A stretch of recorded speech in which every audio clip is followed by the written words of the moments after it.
Championnat régional de musculation par équipe 2024. Chaque équipe est constituée d'une femme et de 2 hommes. 3 épreuves sont à réaliser. Une épreuve à réaliser individuellement et 2 épreuves qui sont à réaliser collectivement. Chaque équipier doit réaliser individuellement l'épreuve puissance, le squat. Le classement de l'épreuve puissance est établi en additionnant les 3 charges des 3 athlètes réalisées lors de leur meilleure série pendant l'épreuve individuelle. L'épreuve collective relais doit être réalisée le plus rapidement possible en équipe. L'épreuve collective traction correspond à l'addition du nombre de répétitions de chacun des individus constituant l'équipe. Le classement final est déterminé en additionnant les places obtenues lors de ces 3 épreuves, sachant que le classement et les points obtenus lors de l'épreuve collective relais compteront double. En cas d'égalité, pour déterminer l'équipe victorieuse, le temps réalisé lors de l'épreuve collective relais permettra de déterminer les gagnants.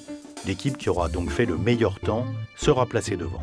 Pour connaître les détails de l'épreuve puissance, reportez-vous aux épreuves individuelles du Championnat de France 2024. Épreuve collective relais. Il s'agit de réaliser 90 répétitions en pompe dynamique. Les pompes sont à répartir à 3. Un athlète effectuera 20 répétitions, un autre effectuera 30 répétitions et le dernier athlète effectuera 40 répétitions pour un total de 90 répétitions pour l'équipe. C'est un relais chronométré. Les équipiers choisissent qui fait la série de 20, qui fait celle de 30 et celle de 40. Quand l'athlète commence sa série de 20, 30 ou 40 répétitions, il doit aller au bout de celle-ci avant de passer le relais. Par contre, il est possible de commencer par l'athlète qui fait sa série de 40 répétitions ou par celle de 30. Ce choix est laissé libre tant que chacun passe avec la série adéquate. Épreuve collective traction. Traction en pronation avec un objectif de maximum de répétitions sur une série unique. On additionne le nombre de répétitions des 3 équipiers. Le passage des différents équipiers est libre. N'importe lequel d'entre eux peut commencer. Le principe de cet exercice est qu'une fois suspendu à la barre, on part pour une série unique. On additionne le nombre de répétitions des 3 équipiers qui donne le total de cette épreuve collective traction. Détail des exercices. Épreuve collective relais. Pompe dynamique. Doivent être installés 3 disques de 25 kg. Le premier athlète part avec une main au sol et une main sur les disques. Poitrine en contact avec les disques.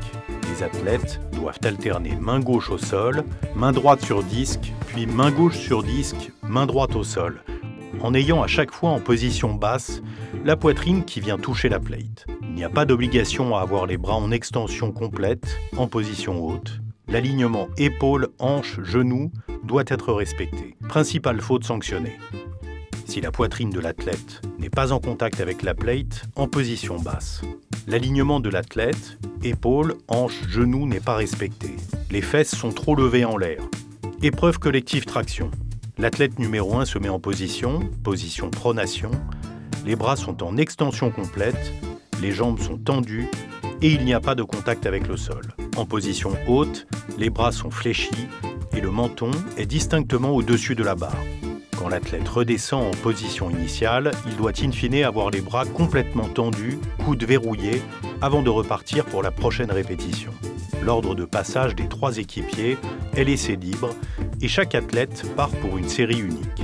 Principale faute sanctionnée. Le menton de l'athlète ne passe pas la hauteur de la barre en position haute. L'athlète ne redescend pas en extension complète, bras tendus, mais garde une légère flexion et remonte directement. Le mouvement de balancier ou mouvement de keeping est lui aussi interdit. Le mouvement doit être effectué de manière stricte, gainée, sans mouvement de balancier d'avant en arrière.